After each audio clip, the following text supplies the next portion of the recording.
This should be played at high volume, preferably in a residential area. Good evening, ladies and gentlemen. 1, 2, 3. Lovely. Good evening, everyone, and welcome to the Maastricht edition live on Facebook. Tonight we are joined by the lovely Robert De Koning, who will be telling us all about some local wines, some biological wine. And we have our usual segments of This Day in History, Matt Goes Dutch, and Tracey's Tidbits. And of course, it is our Valentine's Day special and Chinese New Year special, so it's all in one. So welcome everyone to the show. Hello! Hello, everybody. Welcome to the Maastricht edition. Nice to have you with us. Tracey's in red. She is. Nice to see you. To see you nice. Looking all very romantic in your red there. And Matt's got he's got a bit of red. The most red thing I have. Apart from that's fine. That's fine. I don't look. I've got red knickers on. I'm not going to show them to you. That's good to know. But you're rocking your sort of I guess maroon top, perhaps. Well, some people call it cerise. I'm not going to argue. It's a bit blingy. That's the thing. It could be my camera feed. The colours tend to look odd. I think we all look a bit odd at the moment. Some of us need to get to a hairdresser. Not pointing any fingers to somebody. But yes, but we're here anyway. It's Valentine's this week. It's Chinese New Year. There's all sorts going on. I've got 2 meters of snow outside, and it's fine. It's all fine. And for Valentine's, I've made some cookies. So look at. I've even got the matching my jumper. Well done. But yes, little heart-shaped cookies. So I get to eat all of those, and you don't. Oh. Unimpressed. What do you have for Valentine's, Matt? Every Sunday we make pizza, homemade pizza. So we're just going to, I don't know, stick a heart on it or something. Probably. Just stick a heart on it. Nice. That's and have as some romantic as it's going to get. Is that it? Is it some wine, perhaps, with the pizza, maybe? There'll be wine. Dessert? Oh, yes. well, maybe we could come up with a recommendation of the wine for you, of course, because... Good segue, Joe. Well, I know. I'm so good at this.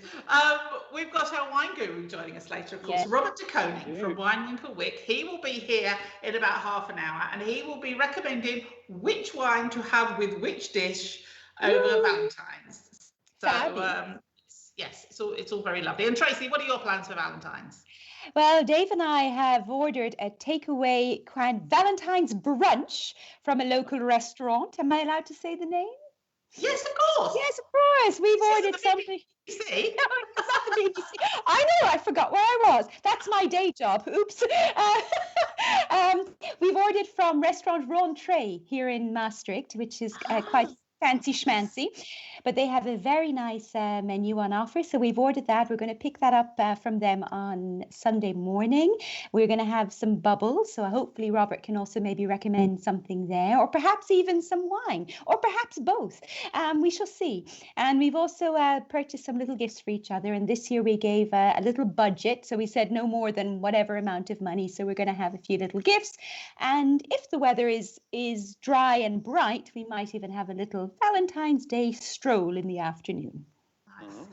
Nice. Well, the weather has actually been really lovely today it was beautiful, absolutely beautiful, not a cloud in the sky, although it was very chilly, and it's taking a long time for the snow to melt. But we had lots of lovely sunshine, and we had a beautiful sunset, and the goats even spent a little time in the sun today. Lovely, yes. Little Tubbs also ventured outside and got his little snout he found the sunny spot. It's amazing how animals could just find the sun. Yes. And we've had a lot of little birdies visiting the garden. So our bird baths have frozen though. So I've had to come up with alternatives and smash through the ice there. But indeed, I was surprised that the snow lay for so long, especially here in the city. It often tends to fade away more quickly. I've been having great fun from my office. I can see out the back all the row of houses and all the avalanches of snow as it melts flying off the roofs. It's great fun. Oh, really? It comes off. It's great. Oh, just Lord. as it's melting, then it just gets to Yeah, that it just stage where would- then all of a sudden it just slides. Yeah. Well, Yeah. I hope Yeah. that nobody's walking underneath. No, it's I in the hope back. somebody's Over walking there. underneath. Yeah, but there's two at the front. That would be much more entertaining. It's true. It would. But Indeed, if there's it does. anybody out there who's got any snow stories for us, then please do get in touch. We'd love to hear how you're coping with the snow. Some of you will already know that I'm not a snow fan at all, because when you've got livestock out in the back, snow and poo do not mix very well, especially when you've got white floors. And I've been blessed with white floors. So snow, poo, and dust from the renovation going on at the moment. Oh, yeah, it's just fabulous. it's Sounds like delightful. your house. Actually, well, this week we had a new dishwasher delivered, which I'm very, very pleased about. And it's so nice. So the day before the dishwasher arrived, I thought, oh, I better clean the kitchen floor that little bit extra, because the dishwasher man's going to be here. But of course, when he turned up, he walked through the snow with his trailer with the dishwasher, and the white floor turned into a farmyard, basically. So why the hell did I bother actually cleaning the floor? So yes, but thanks for that, mate. We live and learn. Yes, well, I should have known better, because it's snow. As soon as you have snow, you just have nastiness all over the floor. But anyway, enough of my woes. We also know that it's Chinese New Year this year, and I think later on, Tracey, you're going to be giving us some info about Chinese New Year. Yeah. But before we get to there, what actually is the symbol this year? Because they have animals each year, don't they? They have. It's the year of the ox. Oh, it's the ox. Okay. Now, which is the second of the animals in the calendar. So last year was the year of the rat, which is animal number 1, and this year it's the year of the ox, because you know the story about how the different years got, okay, so it was like an emperor way back when invited all the animals to some event, and they got, as they arrived in order, they were given, you're the first year, you're the second year. So the ox was actually going to arrive first, bless him. And apparently Rat met the ox along the way and said, oh, you know, can I ride along on your back? We can share the journey. And as they arrived at the emperor's gate, the rat ran down the ox's nose and by default became the first animal, even though the ox had been in the lead all the time. Is that There we are. so? There's the story. Perhaps paraphrased a little bit. I'm sure it's more detailed than that. But indeed, as of tomorrow, 12th of February, it's officially the Chinese New Year, or the lunar year for China, and this year is the year of the ox. Okay. Well, that was an interesting story. I didn't know about that. Okay, so cheeky little rat gets a lift. It sounded very much sort of like we had an Aesop's fable kind of thing going on there when we're talking about animals and marching along and little race going on and all that kind of thing. So new segment, Tracey's story time. I think we're supposed to do that at the end of the show when we all want to go for a nap, don't we? Possibly. Stay awake, people. Stay with us, because it's going to get fun now. We're going to talk about Matt's music, right? Oh, I think it's probably time. Yes, actually, it's time for Matt's review. So I think, if I remember rightly, last week was Tracey's choice for an album for Matt to listen to. You'll have to remind our listeners and me what the name of the album was, because I've completely forgotten. No worries at all. I chose for Matthew the album Whatever and Ever, and it was from Ben Folds 5. Absolutely, yes. I think it's a very good album. Matt has this look about him. He does. He either was not very impressed with the album or he's constipated. I'm not quite sure. Matt, what did you think of the album? All right, I just heard a rumble. I think that was just more snow falling off the roof. Or your tummy. Almost. No, I've already eaten. But yeah, no, I think it was a good album. I quite enjoyed listening to it. Okay. I thought it had very, very interesting song titles. Like one of them was called One Angry Dwarf and like 200 Faces or something. Yes. And what was the other one called? Brick. One was called Brick. Song for the Dump. Yeah. Battle of Who Could something. Yeah, so that was quite fun. Interesting song titles. Yeah, I enjoyed it. It sort of reminded me a bit of like Noah and the Whale or something like that. Some of those songs. And it's quite like a good like jazzy beat. That was fun. Yeah. Yeah. Cool. Oh, well, not too bad so far. Yeah, sounds good. So where were you when you were listening to it? I was cooking. Again. Oh, Matthew does cook a lot, doesn't he? Every night. Yes, well, at least once a day. Yes, for sure. But this seems to be your ideal place, doesn't it, for listening to music? So you always have some music going on in the kitchen when you're cooking in the evening. Yeah, normally. Yeah. No, okay. So did it get you sort of like tapping your toe a bit, having a bit of a wiggle? No. Like Tracey's doing a little demonstration there. It's like my mum at weddings. I hope you said mum and not bum. I said mum. Why would my bum do this at a wedding? Listen, I've been to a lot of weddings in my time, and there's specific dancing that goes on at weddings, and that definitely was it. So do you think you would listen to them again, Matt? Yeah, I might look them up. Are they still around? I didn't look up about the band. Sadly, I fear they have broken up in the meantime. But I think the lead singer though, because he's still doing stuff.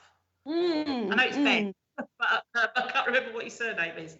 Ben something or other, yeah. Yeah, something. But he's still doing stuff, and he's and I think just across the music industry, he's very well respected and gets involved in a lot of stuff. So he's worth. So okay, so Matt, we now have to ask you how many Matts out of 10? Yeah, so I thought I would give it a 8. Hey, not bad at all from our Matthew. Very good. Nice. Okay, 8 out of 10 for Ben Folds 5. So going back a couple of weeks, and I said that I was going to try and find an album that maybe Matt absolutely hated. And I found this in Saturday Night Fever. Well, I got inspired this week. Now, it's no secret that I adore Dave Grohl from the Foo Fighters. Well, it's no secret at all. No secret at all. In fact, his solicitors are aware of this as well. I was going to say the restraining order is a testament to that, Joe. Exactly. Toe-touching incidents. Oh dear. No. It just so happens that the object of my desire was on TV this week in an interview, and they were chatting to him about how he's been getting on with homeschooling, because apparently he's an ordinary guy like a lot of other people on the planet. I thought he was just bog standard rock god, but no, apparently he's an ordinary guy with a family, and he's been homeschooling as well, and it's like away a little bit at the how mundane of him, Joe. I know.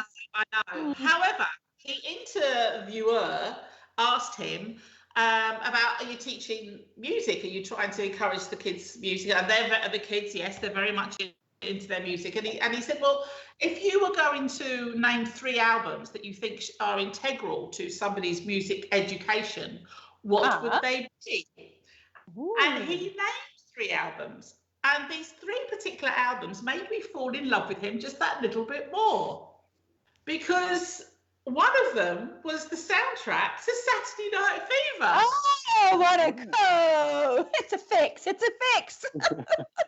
Oh my God. Well, what were the other 2, Joe? I think you should revise your score, Matt, and make it a 10. Because David thinks that it's part of your musical education, you should give it a 10 out of 10. Now, the other 2 albums, one of them was Sgt. Pepper from the Beatles, which is a fantastic album. As a Beatles fan, I wouldn't say it's my favourite Beatles album. I'm more of a White Album girl. I think that's the better album. But I do appreciate why Sgt. Pepper would be up there. And the 3rd album is the album that I'm going to recommend to you to listen to the following week. Now, Dave Grohl, for those who don't know, yes, we know he's the lead singer of the Foo Fighters. But before he was the lead singer of the Foo Fighters, he was the drummer of Nirvana. And he's a very, very good drummer. And so he has learnt his craft by listening to other drummers. And drummers of particular rock bands from the 70s and 80s. So he has chosen the album, the third album in the musical education of Matt Williams, to be Back in Black by AC/DC. R.E.P. Tracey. I don't like that noise. Be quite interesting, this one.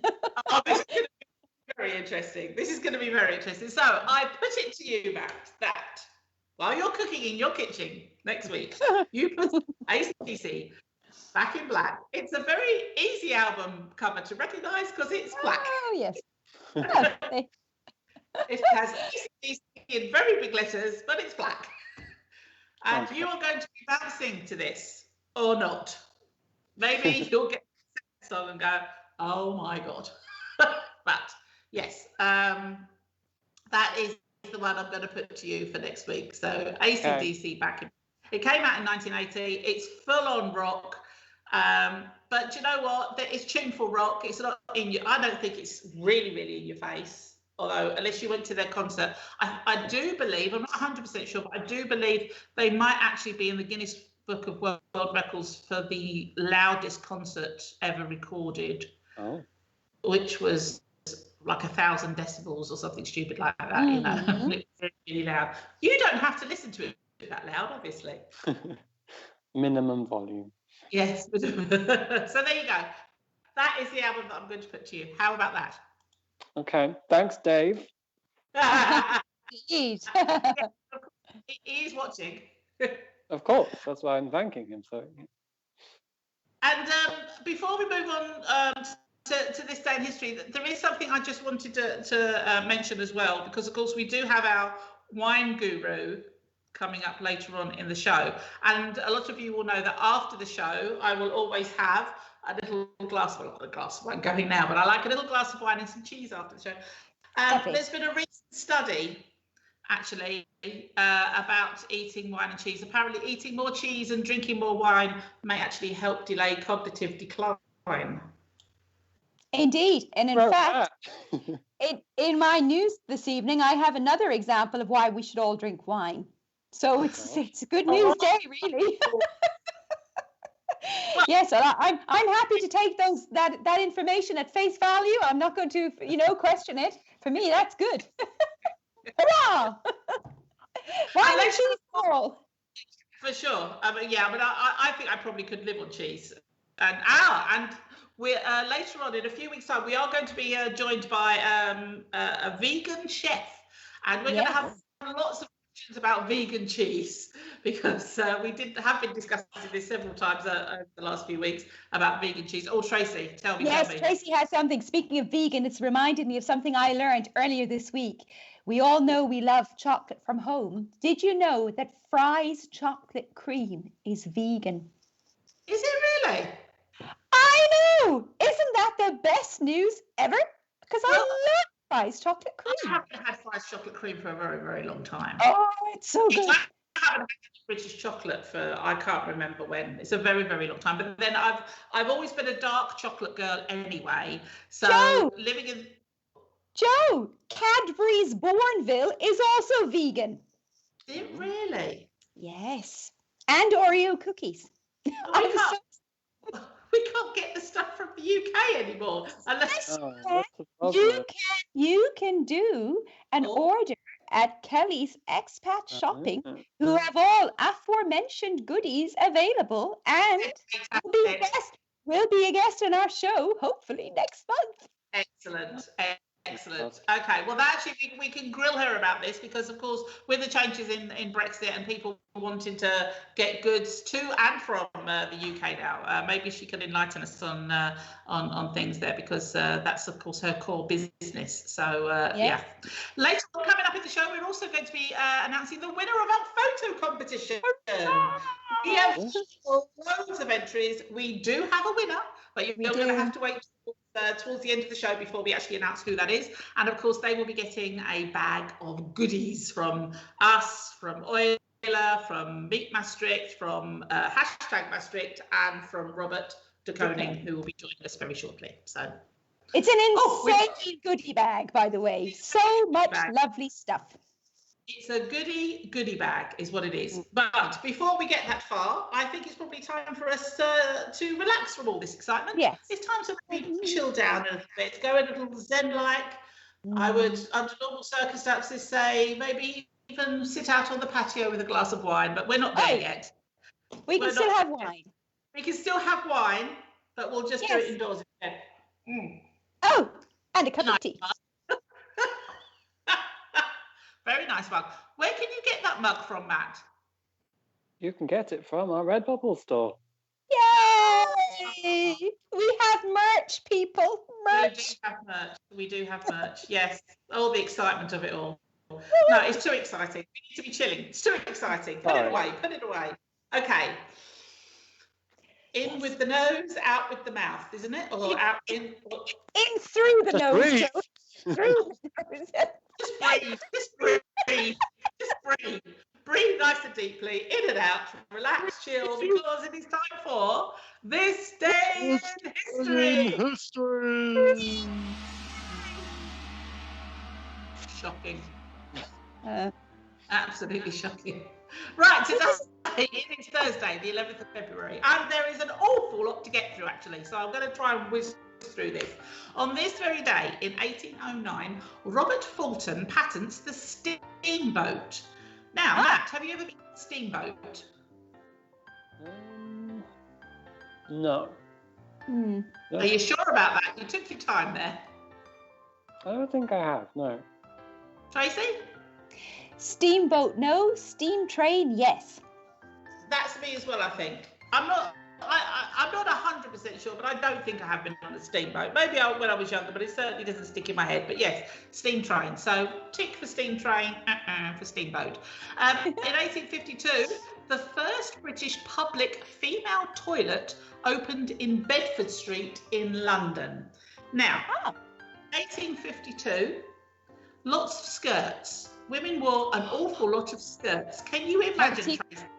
I cannot. The petticoats, the corsets, the skirts upon skirts upon skirts. How on earth could they have done this? Shocking to me. No, they would have actually probably got away with it just standing in the street. And then moving on. Exactly. Because the holes in the floor. One of those squatting ones. Then that might be doable. Yeah, maybe. Well, maybe that's what it was.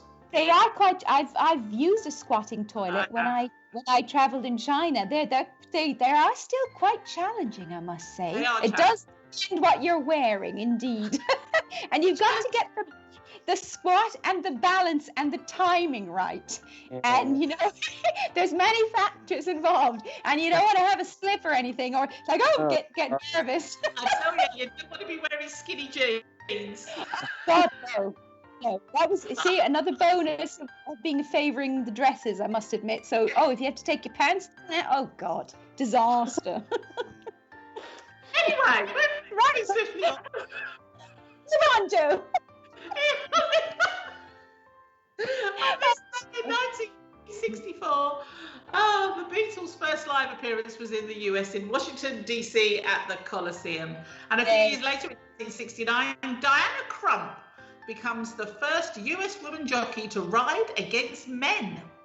In 1970, a year later, John Lennon pays £1,344 in fines for 96 protesters in Scotland who were protesting about the South African rugby team playing in Scotland. Well, because of all the apartheid stuff that was going on. Right, yes. Yeah. Gosh. Yeah. So that's in 1970. So it probably was worth quite a bit of money then, because at the moment, 1,144 for 96 people doesn't seem like that much money, but it probably was quite a bit then. In 1975, Margaret Thatcher defeats Edward Heath for leadership of the British Conservative Party. And on the 11th of February in 1977, a lobster was caught off Nova Scotia, and it's the heaviest known crustacean at 20.2 kilos. Wow. Oh, I hope they put it back in the sea. Poor thing. I don't suppose they did. I find it so sad. It's mine, yeah, because I'm vegetarian for many, many years. I was still a pescatarian, but this year, 2021, I've also decided to steer away from the fish. So I feel sad for the lobster. Yes, well, yeah, well, I haven't eaten fish.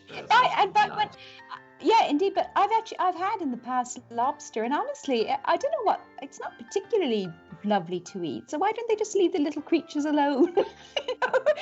Yeah. Anyway, moving on. I've gone on a tangent of my own. Fair enough. In 1978, China lifts a ban on works of Aristotle, William Shakespeare, and Charles Dickens. Yeah, I should think so. Now, actually, my husband and I were talking about Charles Dickens last night. If you haven't done any Charles Dickens, I recommend it. I absolutely recommend it. That, if you get the chance to settle down for a weekend and get a few Charles Dickens out, because they are a really, really good read. A lot of us have watched films and mini-series and such like, but the books, they are absolutely fantastic. And the Dutch love them. They love Dickens. They do love it. The Dutch. Love Dickens. Okay. The Dutch love Dickens. That's another t-shirt. Exactly, Tracey. That is the Dutch lover Dickens. In 1979, the Ayatollah Khomeini becomes supreme leader of Iran. Oh, hurrah. And in 1990, Nelson Mandela is released after 27 years imprisonment in South Africa. Wow. In 1998, on this very day, KBBC FM in Las Vegas offers Monica Lewinsky $5 million for an interview. Oh. And we know what she was going to be talking about for $5 million. We do, don't we? We do. Did she do that interview? She did, didn't she? Oh, I wondered what you were going to say. Oh, you know what they said she Just the interview, dear. Oh, dear. To be honest with you, I don't really know. I suppose it's quite likely. Catch. Oh dear. In 2009, on this very day, Uri Geller, Mr. Spoonbender himself, he purchases Lamb Island in Scotland, previously known for its witch trials. Ooh. I suppose he got a spooky kind of feeling thing going on there. In 2018, on this very day, Dutchman Sven Kramer becomes the only male speed skater to win the same Olympic event 3 times, claiming gold in the 5,000 metres at Pyeongchang. And he's the first man to win a total of 8 Olympic medals in the sport. Well done, Sven. Good job, Sven. Good job, Sven.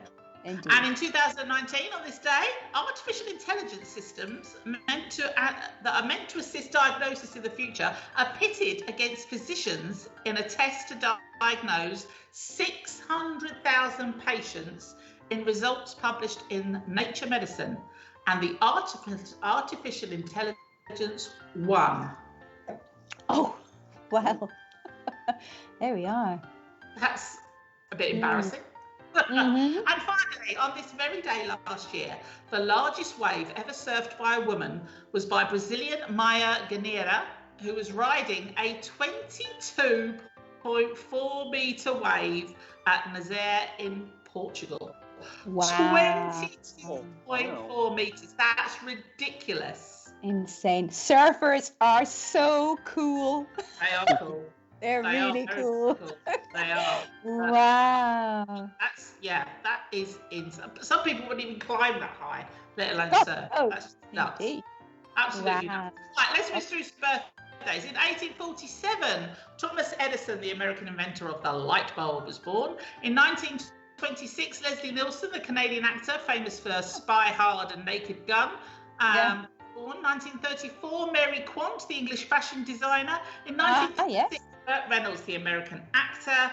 1941, Sergio Mendes, the jazz Brazilian musician, was born. 1962, Sheryl Crow, the American singer-songwriter. 1969, Jennifer Aniston, the American actress. 1964, D'Angelo, the American singer-songwriter. And finally, 1981, Kelly Rowland, the American singer from Destiny's Child, was also born on this very day.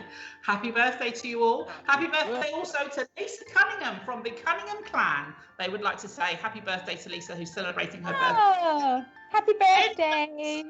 Their birthday today. Have a lovely day, whatever it is that you're doing. And that was this day in history. Thank you. Well done, And by the Dolly. way, Petra's been in touch. She says dark chocolate. She's a dark chocolate girl. Nice. Yes, indeed. And Katerina has made a prediction match for what you're going to score for ACDC next week. She thinks it's going to be lower than a 5. Oh, let's see. Oh, it could be quite interesting. I think it could be quite interesting. We shall see. So, yeah, we've got our wine guru coming up very shortly, Robert De Koning from Wine Winkel Wyck. Yes. He's going to be. We'll be announcing the winner of our photo competition. But in the meantime, I think it's probably time for a little bit of news, Tracey. It is. I am ready to go. Tracey Taylor with the news. Thank you, Joe, and good evening, everyone. It's February 11th, and you're watching the Maastricht edition on Facebook Live. First, a look at your weekend weather, and Friday will bring some more winter sunshine, but temperatures are due to dip to -12 at night, with highs of -3 in the day. Saturday will be slightly warmer, with daytime temperatures reaching 1 degree. Sunday will be a little cloudier and some snow is expected again as of Monday. Moving to your news bulletin for tonight. Tens of thousands of Netherlands residents are still struggling with serious symptoms and complaints months after a coronavirus infection. These include many people between the ages of 20 and 60 who were not hospitalized with COVID-19. Doctors are increasingly concerned about the long-term health damage of the virus. With temperatures expected to remain below zero for the coming week, some animals are at risk of freezing to death. In a letter to municipalities, animal rights groups have reminded authorities of their responsibility towards the animals. Options include providing adequate shelter and food and creating holes in the ice so that water birds can fish. Citizens can also help by keeping their dogs on a leash to prevent them from chasing creatures in the woods and by not going into the forest in groups so that animals can rest. Utrecht wants to reopen 3 catering establishments as an experiment to see under which conditions restaurants could open again during the coronavirus pandemic. The experiment involves opening 1 restaurant with seating only, a restaurant with a bar, and a fast food restaurant. Moving to local news, and there was a major drug bust at Maastricht Aachen Airport yesterday when 250 kilos of cocaine was intercepted. The drugs were hidden in packages between a shipment of roses. The plane originated in Ecuador and was supposed to land at Schiphol but had to be diverted.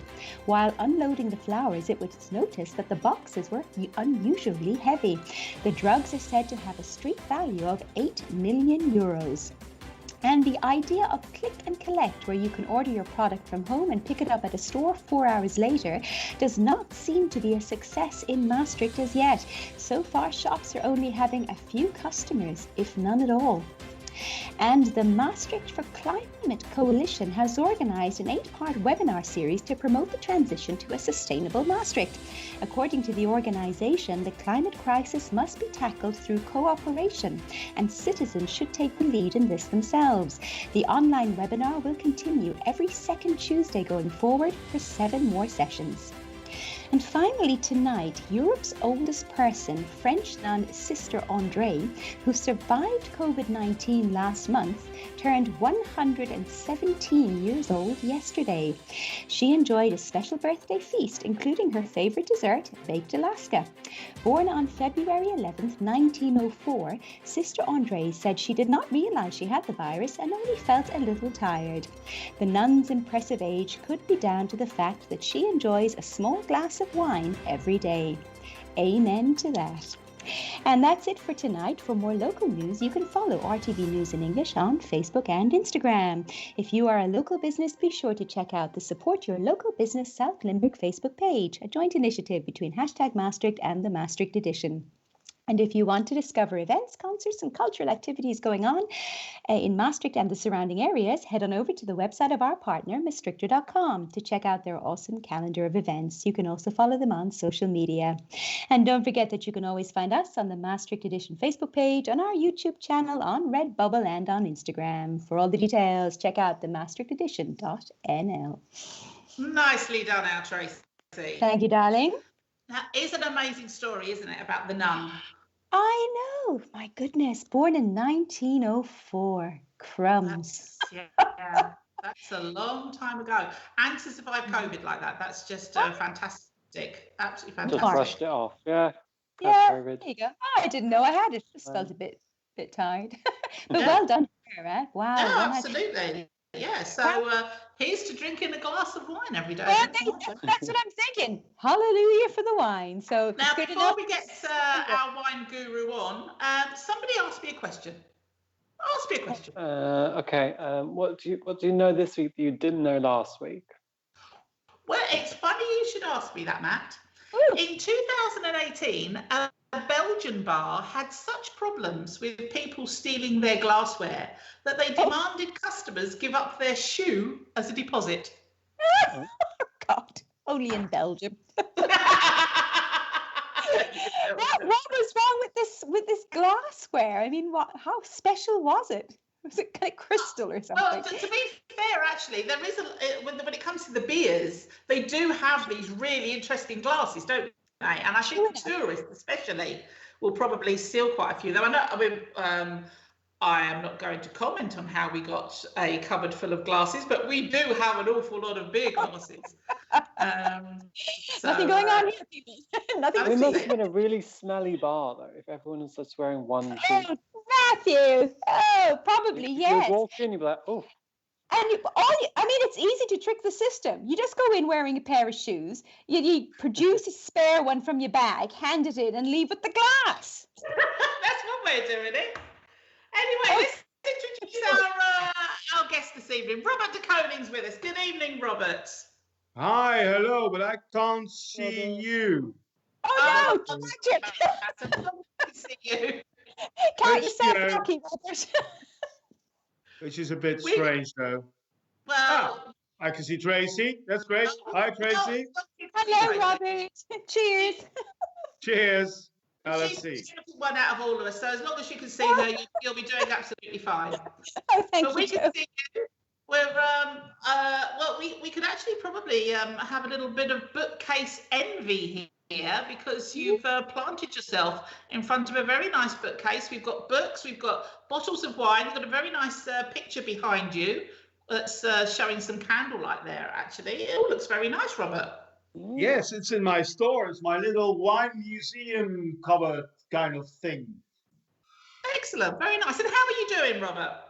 I'm doing excellent. Yes, we're not doing too bad at all, to be really honest. It's Valentine is coming up, and we, it's business is, it's February, so it's a bit calmer, but we've been doing really well up to now with the store, with the shop. Excellent. So we can't complain. Absolutely not. And how are you yourself?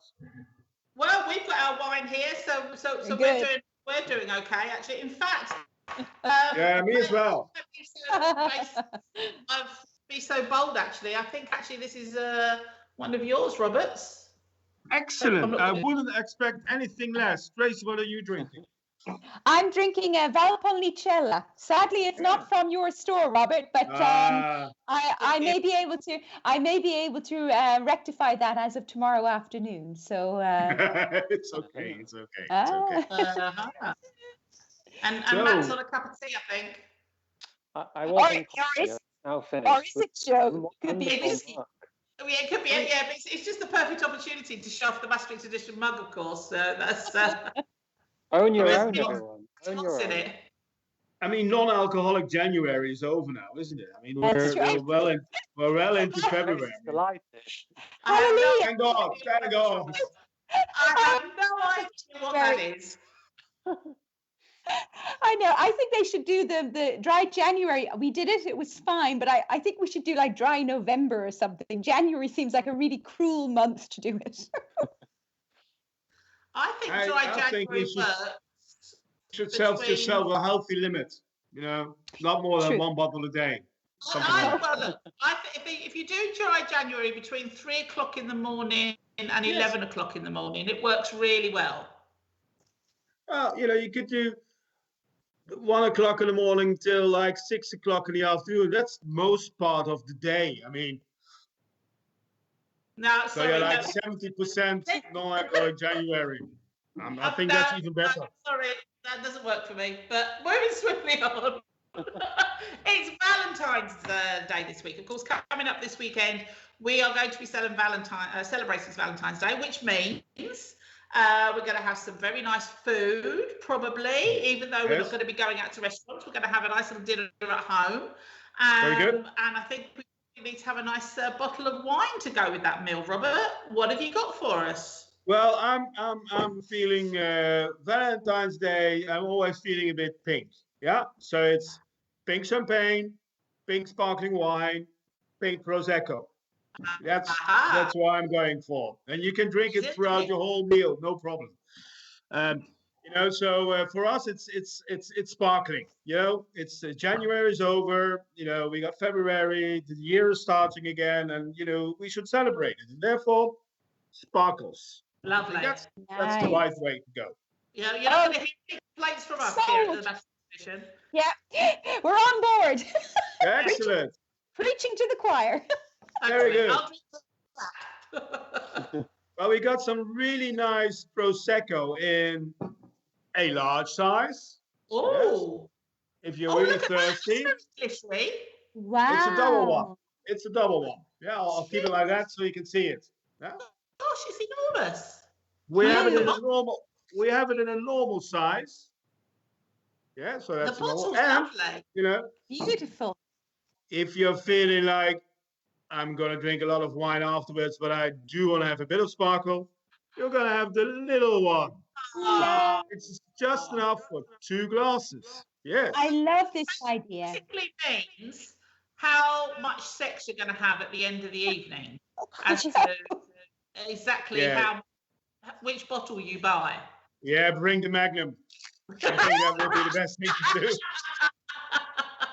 He's referring still to the bubbles. You're always safe, Yeah, you Then see, you're Robert's always got safe. drinks now, so he just sticks to the drinking. Yes. Look at that. Absolutely. So cheers. Absolutely cheers. Hey. I'm also fascinated, Robert, because you've poured that into a glass, which is not traditional champagne flute. Is this a? It's a bit of like a coupe. A You coupe. see, it's like a champagne coupe. Okay. So the old-fashioned ones, but then a bit rounded, so actually the aroma stay within the glass, and it's a bit nicer. A coupe, well, a flute, champagne, sparkling wine. It's a proper wine, so you shouldn't really drink it out of a flute. It's really nice for receptions. We talk to people, then the drink isn't that important. It should be supportive. It shouldn't be overruling. And then, because the glass is very slim, it will stay cool for a long time, and therefore it's really nice on a reception. Yeah.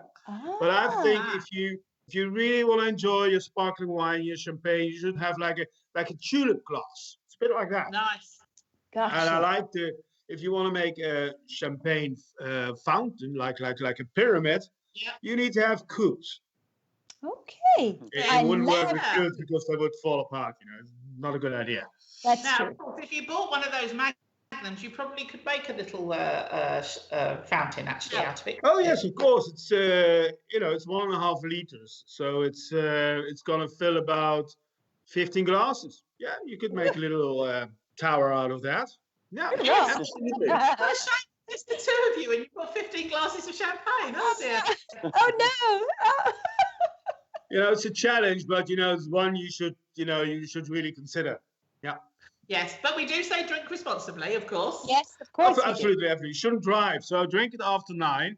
With curfew, you're not allowed to go out anyway. So if you start at 8, it's going to be 9. You're safe because you're not allowed to go out anyway. So here you are.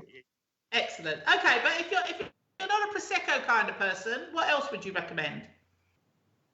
If you don't go for sparkling, it all depends on what you're going to eat. I mean, It's normally romantic food. It's not going to be too heavy. You know, you don't have heavy food, so it's going to be the lighter wines like the Beaujolais, which are really nice. It's got a bit of fruity taste. You can do some really nice unoaked Chardonnay or I don't know, Verdejo, something which is not too heavy. It should be light. Okay. Yes, Okay. I think that's the way to go forward for Valentine's Day. You think, Nice. of course, about your partner. That's really important. Yeah. And you should think about what they like to drink. And then what you do is you cook the meal to it. I think that's the most important thing.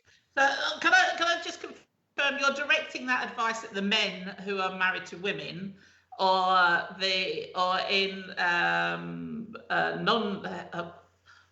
must be worse. Yes. The LGBTQ community. You have somebody who is going to be the main cook who does maybe want to have a night off. So you're going to direct that to the partner who you're saying, you get into the kitchen, maybe do a little bit of cooking, and you can have a night off. Yeah, so, and then who's going to buy the drinks? Who's going to buy the drinks? Well, who's going to buy the drinks? Matt, who is the wine drinker in your house? We both drink wine. And we both do the cooking, so that doesn't really work in our house. Oh, I see. Yeah, okay. Yeah. Now, Tracey, in your house, of course, I think Dave does most of the cooking, doesn't he? Well, here's the thing. I have the perfect solution here. Dave does all the cooking. I tend to do the baking of the sweet stuff. But for Valentine's Day, we've ordered in. Simple solution. So, Robert, we're supporting local. So we've ordered in a Valentine's Day brunch from Restaurant Rentrée. So it looks wow. I know. Very we're going to have. So I think we're going to just have to get a bottle of bubbles from that glass bottle. Looks so pretty, and then we've got the really nice. Yes. It is really nice. It's very disco, yeah. But it is really nice. And it is you know, it's also it's really enjoyable. So yeah, we ordered in as well. We ordered in from On Top.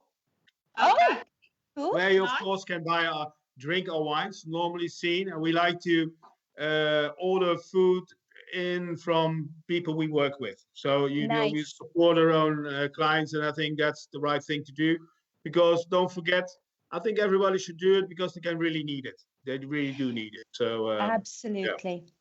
I think this is really good. We normally go to IKEA for our romantic dinner for two on Valentine's Day. We can't do that this year. So I'm just going to sit here with my plate of sparkly biscuits. Okay, so you're not going to take in McDonald's or something like that. I mean, it's almost the same health balance, isn't it? I don't know what you mean. Doesn't know what it's mean. While Joe is pondering that, I have a question for Robert, if I may. Yes, please. I was reading the other day a rather surprising thing. I was under the impression that all wine was vegan or vegetarian, which apparently is. I know. Apparently, it's not the case. Apparently, many wines I believe it's called, what is it here? When they clarify the wine, it's called fining. Apparently, that they can use byproducts, for example, egg stuff or even gelatin from animals. Absolutely, gelatin, casein, egg white, fish glue. Name it. It's going to be there. Yeah, absolutely. And they put it in, and then they clarify the wine because all the little participants attach themselves to, for example, milk flocks. Yeah. And vegan wine. Well, you got two different things. You got vegan wines and vegan friendly. Okay. And vegan friendly, you clarify with bentonite, which is a kind of clay. Or you do. So that's the way to go forward. Or you just let time do its work, and all the sediments will drop down to the bottom, and you can tap it off. So that's two things. However, if you want to be really, really, really, really vegan, you are not allowed to use any dunst in the vineyard. Okay. So you got, and I'm not a vegan. I do like it when they do it with bentonite or let time do its work, because you don't need to have the stuff. It's also cheaper, but it takes longer. To do it with bentonite. And yeah, so you got, and that's vegan friendly. And then of course you got vegan, and that's without any others used in the vineyard. And I have to say that most of our wines, about 99 point something percent, will be vegan friendly. And I think more than say 50-60% will be vegan. Wow. Okay. Well, that's good really to know. Because That's good to an know. organic wine grower really only wants his grapes in the wine and nothing else. Yeah. So that's why. Wonderful. Excellent. Well, I know where to go. This is, another reason to pass by the shop on the Rechtstraat and pick up some vegan or vegan-friendly wine. Absolutely. So all you Very vegans good. out there who are looking for a nice bottle of wine, and non-vegans, of course, if they want to come and see you, Tracey just mentioned that you're on the Rechtstraat. Yes. What number is it? 50? Joe, Oh, Joe. 49. 49. 49. You've been there enough. You should know at this point. Yes. I don't follow numbers. I follow my nose. Oh. So I just. She doesn't have to look anymore. She knows exactly where it is. So I know that's- exactly where it is, so I just go straight in there. Thank you very much. And it's just that my nose kind of just there it is. There it is. So yes, people can find you there. You're open every day, Robert? We're open every day, and Monday till Sunday. So especially now, this week with Valentine coming up and the holidays, I do think there will some people come down into the holiday parks, and very often we got some of those clients coming in. So we will definitely be open for all of you to come in and into Wijn Winkel Wyck. Yeah, so Nice. in the Rechtstraat. So I hope to see you all. And of course, very shortly, we're going to be announcing the winner of our photo competition. And you have kindly added a little something to the goodie bag for the prize for the winner of the photo competition. And it Nice will bottle be of wine. your shop that they will be coming to come and pick up the prize. Excellent. So they straight away can see the shop and have a look around, and but we'll have a really nice bottle of wine for them, which they can enjoy over the next few days. So Excellent really stuff. looking forward to Well, that. Absolutely. Robert, as usual, it's always a pleasure to have you on the show. Thank you very much As for always. joining us. Pleasure to be here. Thank you very much. And we'll see you again soon with some new wine, and hopefully we'll be talking about spring wines, I would think. Oh, Hurrah! definitely. Yeah, like with asparagus and stuff like that. So it's a whole. It's going to be the good season. course. Yes, absolutely. See you soon. Have a great evening and have a great Valentine's Day. You too, Robert. Thanks ever so much. Thanks, Robert. Bye. Bye-bye. Gesundheit. Cheers. Oh, Oh, bless him. such a chap. Very He is a nice. chap. You know, And actually, we've had a few people messaging in saying, nice tip about the tulip glass. Katerina and Anna, they think that's a great tip. So they're going to be possibly going out getting their tulip glasses. I particularly like the glass Robert had, but I forgot to ask if he has them in the shop for sale. He probably bought them from somewhere. Well, But really, you're popping in I'm there there. tomorrow. I am. I'm going to be doing a little stop by tomorrow for certain things, so I shall be there with my camera and stuff. So quite exciting. But I should check with him. But wasn't that bottle of bubbles beautiful? It was a Even lovely bottle. Just the bottle itself was beautiful, and oh, Yes. really nice. And I like the idea where you can actually buy a smaller one that you can just have Yes. one glass each, and then move to the wine if you want. Because Yes. sometimes if you're with two people and you have a whole bottle, it's kind of, oh God, we Yes. have to finish. It can be tough Yeah. going. But Yeah, nice, it's fun. I like this. Yes, Cool, very good. very Lovely. nice. Lovely stuff. Well, very shortly we're going to be announcing the winner of our photo competition. But before we do that, I think it's probably a good time for Matt to go Dutch. Yes. I think he's prepared. I'm Guess going to pour what? some wine. Oh, I have a quiz Look at for you. that. Oh no, it's you a quiz. Here we go. The pressure is on. What Well, kind of quiz, I'll Matthew? be honest. I don't think either of you will do very well at this quiz. It's more a fun way for me to give you information. Is that what it is? don't be like down on yourselves if you get it wrong. It's fine. It's Oh, just to no, tell people. Matt. because I told you last week that this month is LGBTQ Yes. plus History Month, so Queer History Month. So I'm going to tell you facts about Dutch LGBTQ rights and history, etc. So I made this short quiz, and it'll get us a nice overview of what was going on across Okay. the decades. So, question Okay. number one. Most of them are true or false. So, true or false? The Netherlands was the first country in the world to allow same-sex civil marriages. False. False. It's true. Oh, Domestic partnerships were introduced in 1998 and same-sex marriage in 2001. okay. God. So, well, the Netherlands. That's very good of you. Well Yeah, done. so I had heard that it was the Netherlands, but I thought, well, if he's asking this question, maybe it isn't there. Maybe that was just a myth. But Oh, no, I had in my head Ireland was somewhere in there, but that's completely wrong. Anyway, carry on. Yeah. I don't know.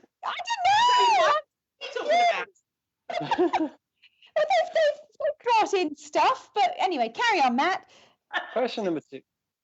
The Netherlands is one of the top 10 countries in Europe for LGBTQI plus rights. True or false? True. False. It is false. Oh, According really? to ILGA Europe's Rainbow Europe project, the Netherlands is number 13, but it's mainly due to a lack of protection against hate crime and hate speech, limited constitutional rights for sexual orientation and gender identity. Wow. So could do better. Who's Yes. number one, Matthew? Do you know who's number one? Oh, never mind. I will look it up later. I Mhm. think it's one of the Scandinavian countries.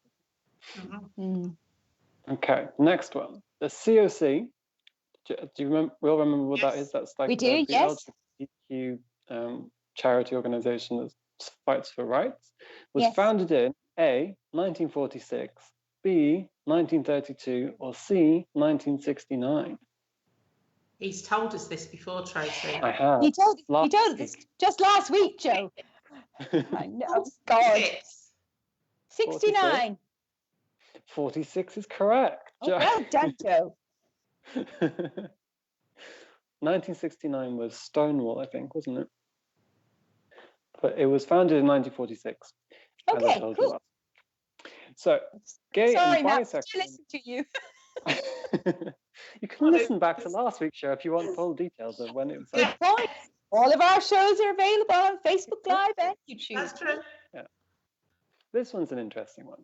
Gay and bisexual men are allowed to donate blood in the Netherlands. True or false? False. Well, I'll have to go with true then, I guess. I'm not sure. I don't know. It's false. Yeah, they're not allowed. Really? So you're not allowed to donate blood unless you've not had sex with another man for 4 months or more. That is ridiculous. Even if you're in a monogamous relationship, you're still not allowed. So obviously it's quite unrealistic to expect someone to not have sex for 4 months to give blood. It's because of the greater risk of HIV infection. But if you have regular tests, there's no reason why you can't. No, for God's sake. Yeah. That's a bit old-fashioned, but there we go. It is. But apparently there isn't a commission looking into it. It started in 2019, but it's still not been approved or changed. Or anything. Okay, so next question. Same-sex sexual activity was only legal after 1953. Is that true or false? True. I would say true as well. It's false. Oh. Same-sex sexual activity was legalized in 1811 when the French invaded the Netherlands and introduced the Napoleonic Code.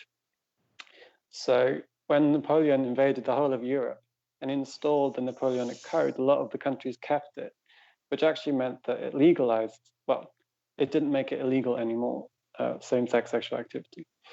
So yeah, thank you, Napoleon. That was good of you. I wonder how he introduced it. So it was, yeah. He did some bad things, he did some good things.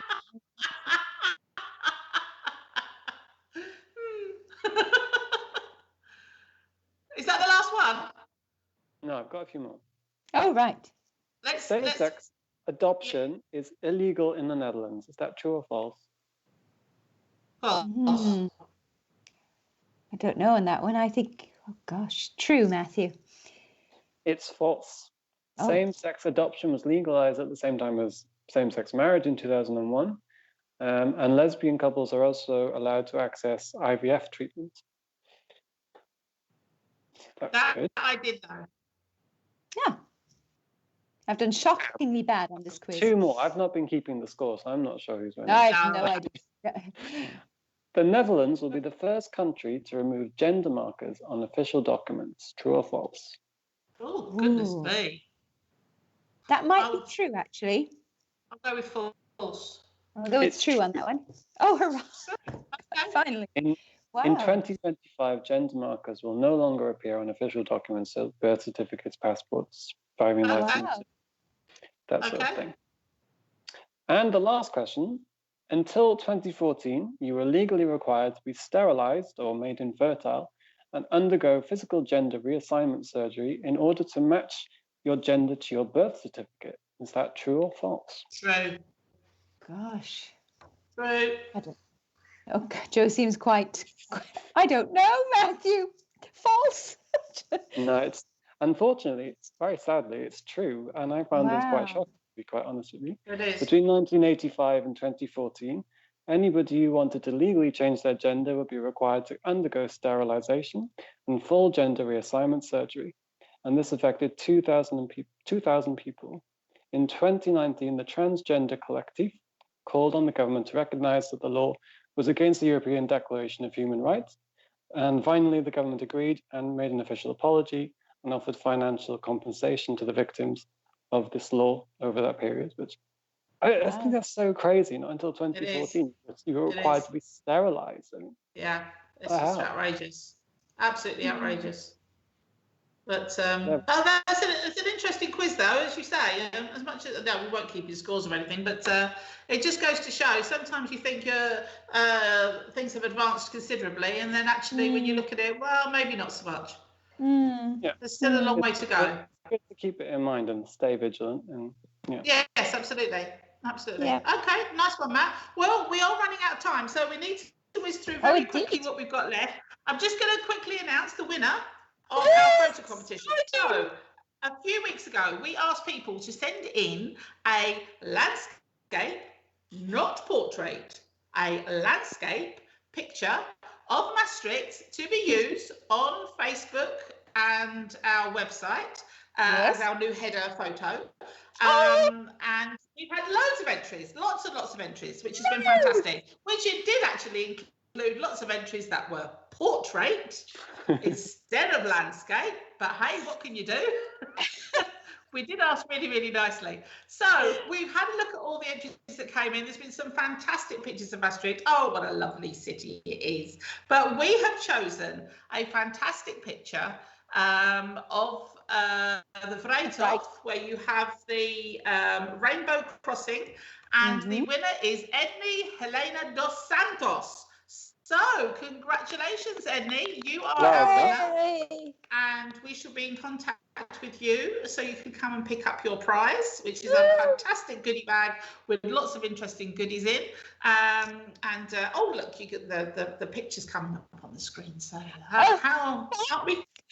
We're so professional, darling. Oh, we are so professional. Oh, are we clever? And by the way, if you would like to share the goodie bag contents, give me a call. Yeah, she's seen what's in the bag. She knows what's in the bag. But congratulations to Andy. We shall be in touch with you and organise for you to come and pick up your goodie bag. So, all brilliant stuff. We've come to the end of the show. Before we leave, though, Tracy's got a few little titty bits for us because you just wanted to throw in at the end here some interesting facts about Chinese New Year, Tracy. Indeedy, yes. Now, normally I would bring you something, weekly event highlights, courtesy of our other partner, #Maastricht. But sadly, we all know what's going on there. But check them out online and they know lots of nothing. But yes, tomorrow, February 12th, is Chinese New Year, also known as Lunar New Year or the Spring Festival. And it's the most important festival in all of China. This year is the Year of the Ox, also known as the Zhengya. I hope I've said that right, so forgive me if not. And yeah, there's a lot of symbolism and lucky and unlucky stuff surrounding this.